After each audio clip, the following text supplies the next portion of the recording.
하나님께서 창조하신 수를 헤아릴 수 없는 동물, 곤충, 물고기들이 있지만 웃을 수 있는 피조물은 오직 인간밖에 없습니다. 웃음은 하나님께서 오직 인간에게만 주신 선물, 곧 은혜입니다.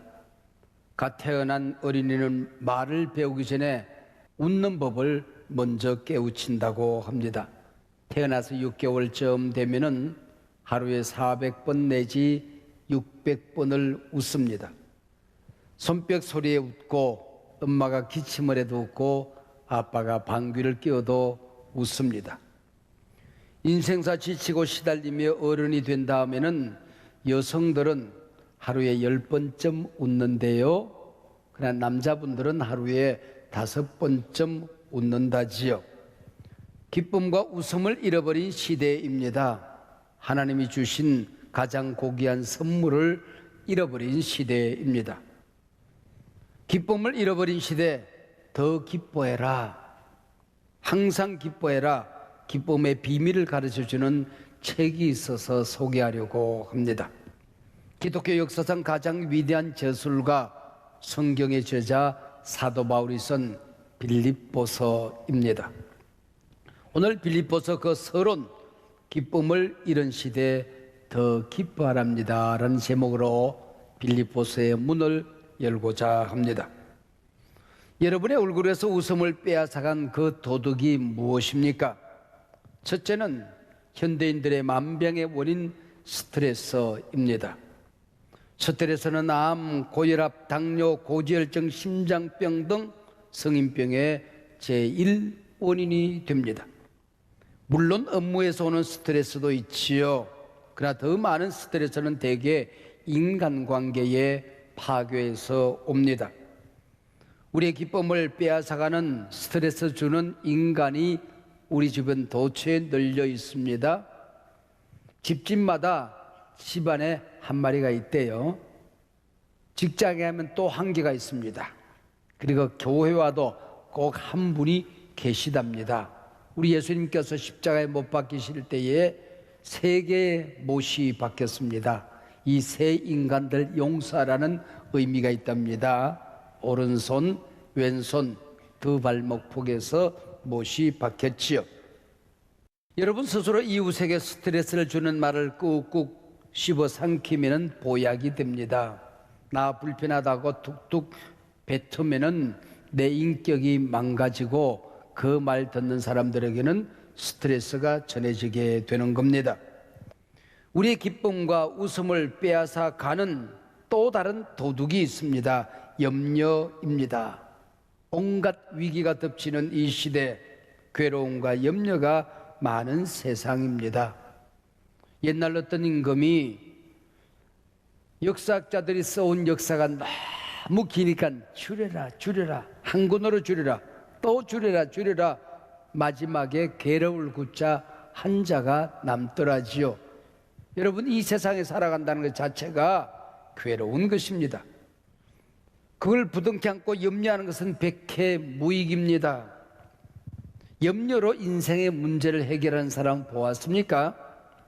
염려는 헬라어 원문에서 메름나우, 그런데 이 말은 내 기쁨을 물어뜯는다, 내 행복을 찢는다, 내 마음을 물어뜯는다 라는 뜻을 가지고 있습니다.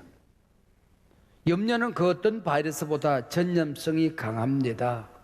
함께 있기만 해도, 얼굴을 서로 부딪히기만 해도 전염이 됩니다. 염려는 현대인들의 웃음, 기쁨을 빼앗아가는 원흉이지요. 그 외에도 우리의 기쁨, 웃음을 빼앗아가는 도둑들이 도처에 널려져 있습니다. 사회생활의 실패, 요즘 세상 살다가 또 조그마한 가게를 벌려놓고 어려운 일이 있을 때에 오죽이나 힘이 드십니까? 인간이 연약하다는 것, 나이가 들어가면서 이것저것 자꾸 아파오는 것이 많습니다. 매일 웃기가 그렇게 쉽지가 않습니다. 사랑하는 사람을 잃어버렸을 때에 스트레스는 극에 달하게 되는 것입니다. 자녀, 부모로부터 가졌던 기대감의 상실 등등 스트레스, 염려 아닌 게 없습니다. 이 세상 도둑촌에 살면서 우리는 어떻게 살아가야 하는 것일까요? 스트레스, 염려, 걱정, 근심, 위기 상황 속에도 오늘 본문 빌립보서는 기뻐해라. 어려운 일이 있을수록 더 기뻐해라. 환경에 끌려다니지 말고 항상 기뻐하라고 말씀하고 있습니다. 항상 기뻐하라는 이 말씀 속에는 많은 의미가 담겨져 있습니다. 기뻐해야 할 조건, 환경이 따로 있는 게 아니라고 하는 거죠. 여러분, 내 곁에 있는 어떤 사람의 모함으로 감옥에 가 보셨습니까? 아마 우라병에 걸려 죽을 겁니다. 좋은 일 하다가, 특별히 하나님의 일을 하다가 사고를 만나서 죽을 고비를 넘겨 보셨습니까? 문득 하나님을 향하여 원망의 소리가 터져 나올 법하지요. 겨우 살아서 모닥불에 몸을 녹이는데 독사가 튀어나와 여러분을 물던가요? 돌에 맞아 당신이 죽은 줄 알고 밖에 버려두었습니다. 이런 경험을 해보신 적이 있으십니까? 억울하게 태장 맞고 온몸이 터지고 찢겨져서 옥에 갇히는 경험을 해보셨습니까? 오늘 본문 사도 바울은 바로 이 모진 상황 속에서 기뻐하라고 편지합니다. 그것이 항상 기뻐하는 것이랍니다. 더구나 이 편지를 쓰는 장소는 감옥입니다. 그래서 빌립보서는 옥중서신입니다. 하나님께서 사람을 창조하실 때 서로 사랑하며 살아라, 서로 아껴주며 살아라, 서로 섬기며 살아라, 힘써 일해라. 여러분, 그래야 인생이 건강할 수가 있다는 겁니다. 매일같이 세포는 죽고 살아납니다. 매일같이 피는 새롭게 만들어집니다.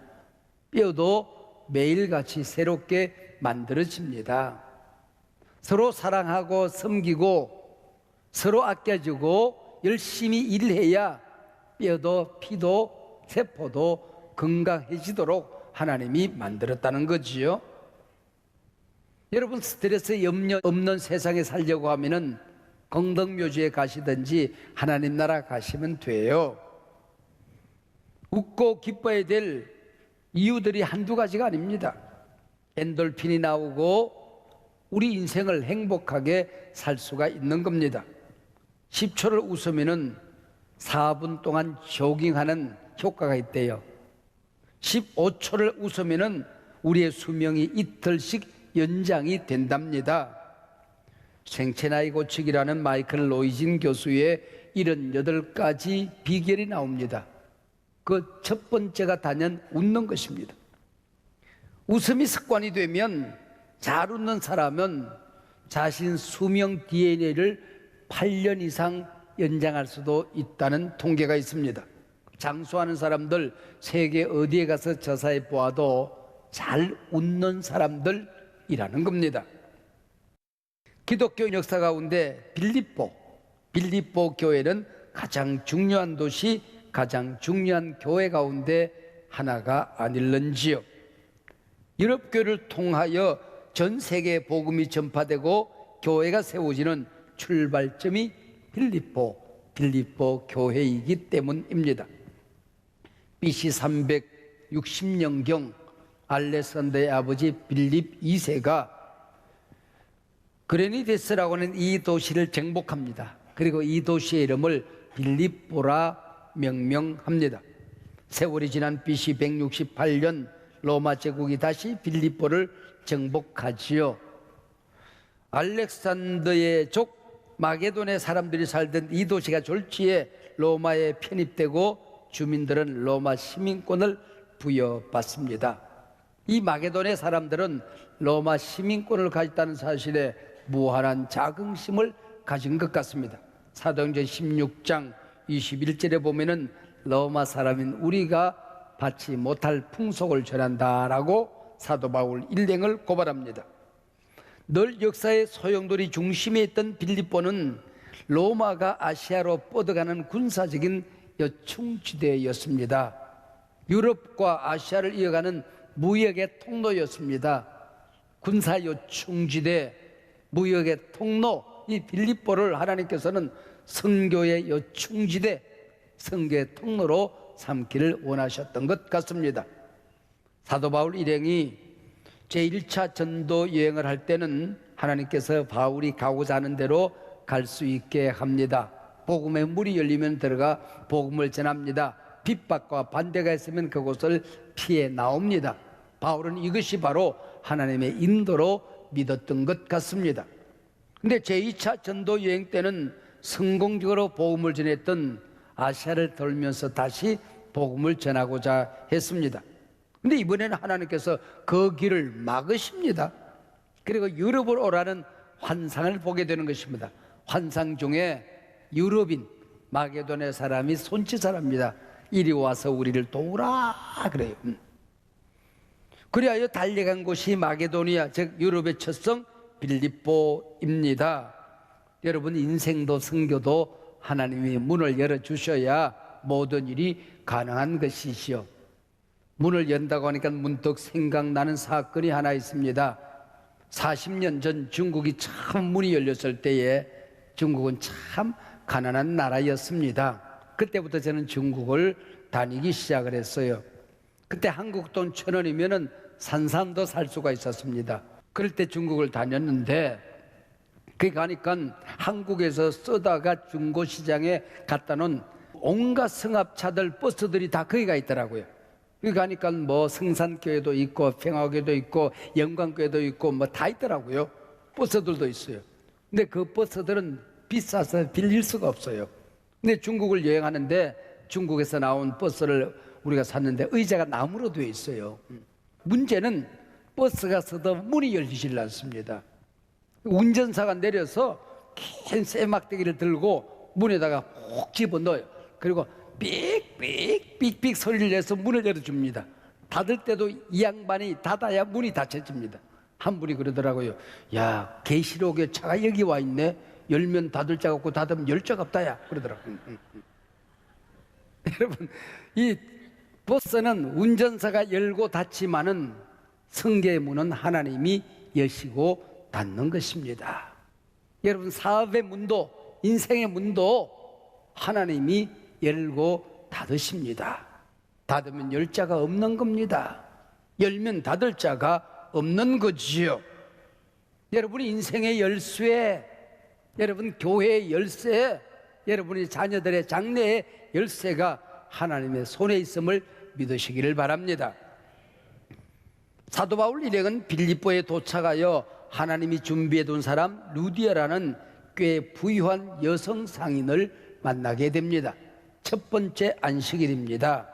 하나님께 예배할 곳, 기도할 곳을 찾다가 바닷가로 나갑니다. 아마 회당이 이곳에 없었던 것 같습니다. 그래서 루디아 일행을 만나게 되는 것입니다.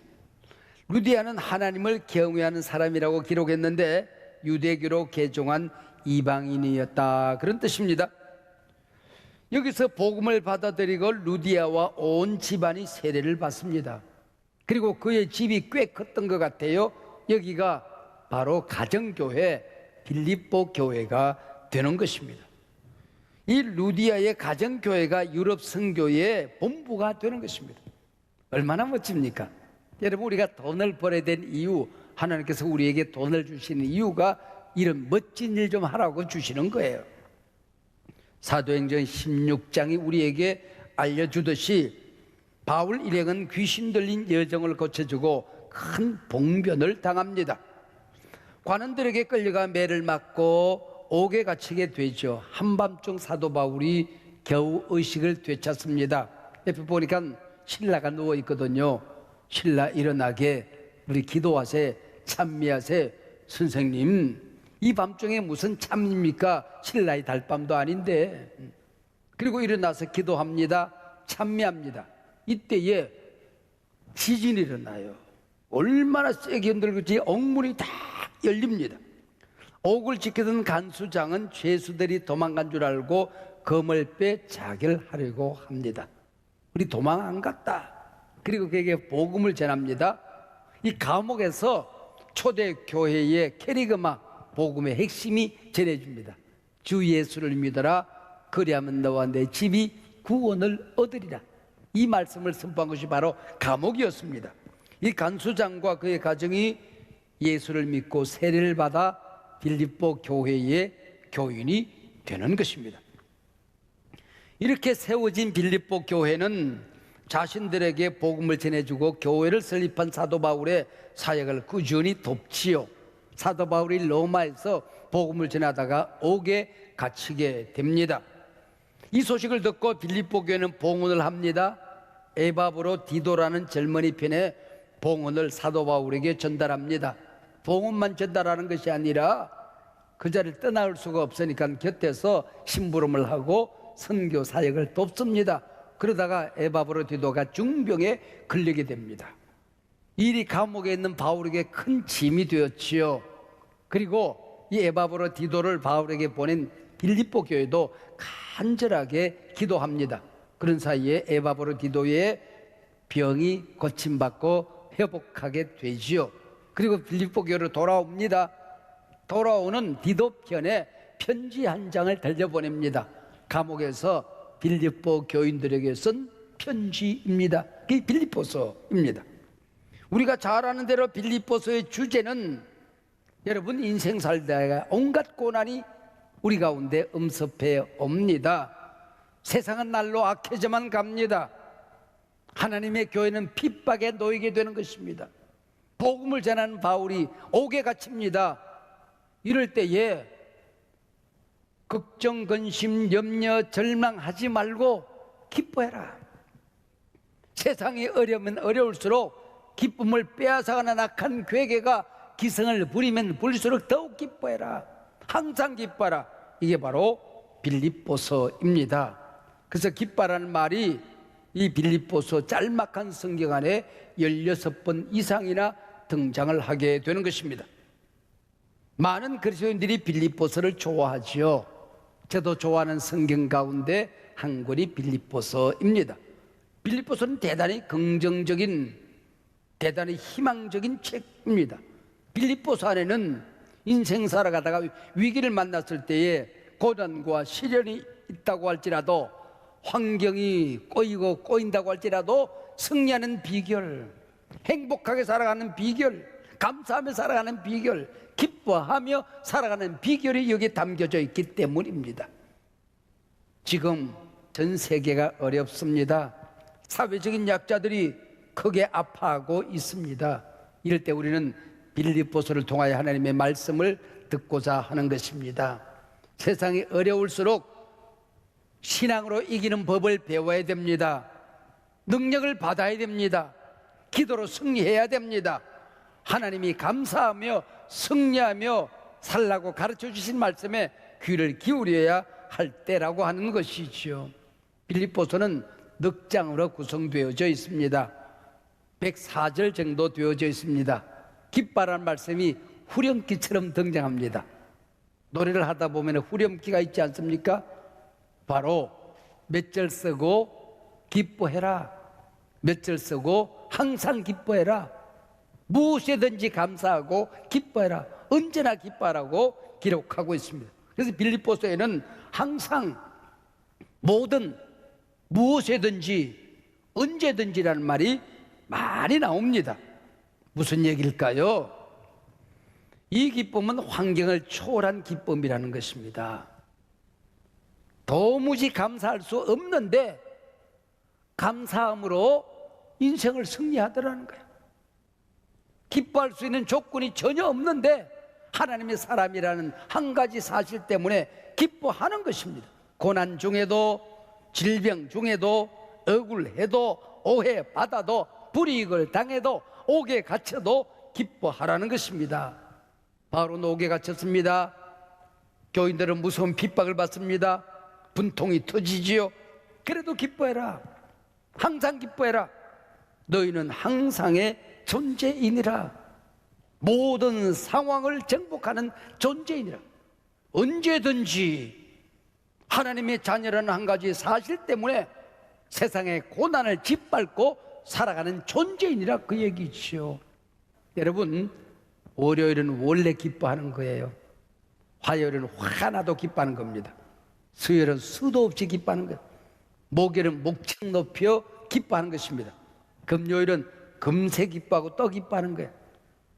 토요일은 톡톡 튀는 기쁨을 찾는 날입니다. 주일날은 주 안에서 주님과 함께 기뻐하는 날입니다. 할렐루야. 예수 안에 있기 때문에. 조금 전에 우리 찬송 불렀잖아요. 주 안에 있는 나에게 딴 근심이 있으랴 십자가 밑에 나아가 내 짐을 부른데 주님을 찬송하면서 할렐루야 할렐루야 내 앞길 멀고 험해도 나 주님만 따라가리. 할렐루야. 항상이라는 이 말을 다른 말로 신학계로 표현하면은 주 안에서입니다. 항상 기뻐할 수 있는 그 근거 힘이 어디 있습니까? 주 안에 있는 겁니다. 그래서 바울 서신 안에는 주 안에 엔 그리스도라고 하는 말이 132회나 반복적으로 등장합니다. 우리가 이 땅에서 기뻐하는 기쁨은 내가 잘 되기 때문에, 재물을 얻었기 때문에 출세해서 좋아하는 기쁨만은 아니라고 하는 것입니다. 우리 그리스도인은 존재 자체가 감사하며 사는 존재입니다. 기뻐할 수밖에 없는 존재입니다. 예수 믿고도 기쁘지 않은 게 기적이에요. 예수 믿고 살아가는 자체가 행복이라고 하는 것입니다. 존재가 그렇게 생겼기 때문입니다. 이 주 안의 존재를 또 다른 말로 번역하면 성도입니다. 사랑하는 여러분, 항상 기뻐하라는 이 말씀 누구에게 주신 말씀일까요? 오늘 본문 1절 빌립보에 있는 모든 성도입니다. 에베소서 1장 1절 에베소에 있는 성도, 골로새서 1장 2절 골로새에 있는 성도, 빌립보 1장 1절 빌립보에 있는 모든 성도입니다. 성도 그러니까 그림이 잘 그려지지 않아요. 영어로 하면 금방 알아들어요. Saint, 성자입니다. 성자. 성경에 우리 하나님의 자녀들을 일컫는 명칭 가운데 너는 성자야 라고 선포하는 말씀이 63회 등장합니다. 이 얼마나 가슴 떨리는 얘기입니까? 누가 뭐라고 해도 나는 성자입니다. 우리 하나님이 우리 놀리려고 하신 말씀일까요? 하나님이 성자라고 하면 성자지. 캐톨릭처럼 나라마다 한두 명 나오는 그 성자. 그러나 우리는 십자가 아래에서 우리 모두는 성자가 되었다고 성경이 그렇게 증언합니다. 믿으시기 바랍니다. 내가 흠도 없고 티도 없어서 성자라고 부르는 게 아닙니다. 내 행실이 착하고 기도 많이 하고 품성이 고귀해서 성자라고 부른 게 아닙니다. 주님이 나를 정결케 하셨으니, 하나님의 자녀 삼으셨으니, 신부로 삼으셨으니 우리는 성자다. 할렐루야. 존재 자체가 성자가 된 것입니다. 하나님이 우리를 성자라고 말씀하셨습니다. 내가 성자가 되었으면 성자라는 신분에 집중하셔야 됩니다. 자신의 품성이 한없이 모자란다고 느끼는 느낌을 믿지 마십시오. 하나님의 말씀이 뭐라고 하셨는가? 말씀대로 우리가 집중하여 살아가는 것입니다. 당신은 그 누가 뭐라 해도 성자라는 것입니다. 기상이 이상할 때는 조종사는 자신의 느낌을 믿으면 큰일 난대요. 땅으로 곤두박질 친대. 아래 위가 분간이 안 된대. 조종사는 계기판을 믿어야 된다는 것입니다. 여러분, 세상이 어지러울 때는, 인생의 위기가 찾아올 때는 내 느낌을 믿지 마십시오. 하나님의 말씀을 믿으시기 바랍니다. 하나님이 뭐라고 하셨는가를 믿으시기 바랍니다. 세상의 온갖 시련, 고난, 어려움, 고통이 우리 눈을 가려버립니다. 그것들이 보이는 한 우리 주님이 보이지 않아요. 나를 사랑하는 하나님이 안 보여요. 역사의 주인이 눈에 들어오지 않는단 말이죠. 그러다 보면 내가 얼마나 비참한 존재인지, 낙심하고 근심, 걱정에 사로잡혀서 땅바닥에 들어 누워 있습니다. 여러분, 세상에 당신 자신에게 실망하고 넘어지는 모습 이 시간에 십자가 밑에 집어 던지시길 바랍니다. 하나님 나를 신부라고 말씀하셨다, 자녀라고 말씀하셨다, 성자라고 말씀하셨다. 내가 성자이면 성자의 삶이 내 안에서 싹트고 자라고 꽃피고 열매 맺게 될 것이다. 할렐루야. 성자라는 이 말씀에 집중하시기를 바랍니다. 세상 모든 사람들이 기쁨을 잃어버린 시대 속에서 하나님의 자녀 성자들은 기뻐하며 살게 되는 것입니다. 기쁨을 잃어버린 시대 더 기뻐하며 살게 되는 것입니다. 어떤 상황에서도 항상 기뻐하는 존재로 살아갈 수가 있습니다. 살아가야 합니다. 살아가면 반드시 승리하게 되는 것입니다. 온도계는 환경이 몇 도인가를 알려줍니다. 환경에 따라 오르고 내립니다. 그러나 온도 조절계는 환경을 조절합니다. 추우면 올려서 따뜻하게 합니다. 더우면 내려서 시원하게 합니다. 하나님의 자녀 성자된 여러분, 세상 환경 시대가 어지르면 어지를수록 세상에 끌려다니지 않는 게 우리 하나님의 자녀들입니다. 위기시대에 더 큰 희망을 찾고 더 크게 기뻐하는 사람이 성자입니다. 예배와 신앙을 위협하는 악한 시대 더 뜨겁게 신앙생활하고 더 기뻐하는 사람들입니다. 오늘 빌립보서는 말합니다.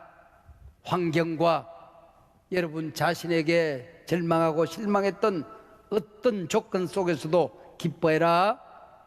기쁨을 빼앗기는 시대일수록 여러분의 행복을 빼앗아가는 환경이 크면 클수록 더 기뻐해라. 항상 기뻐하라.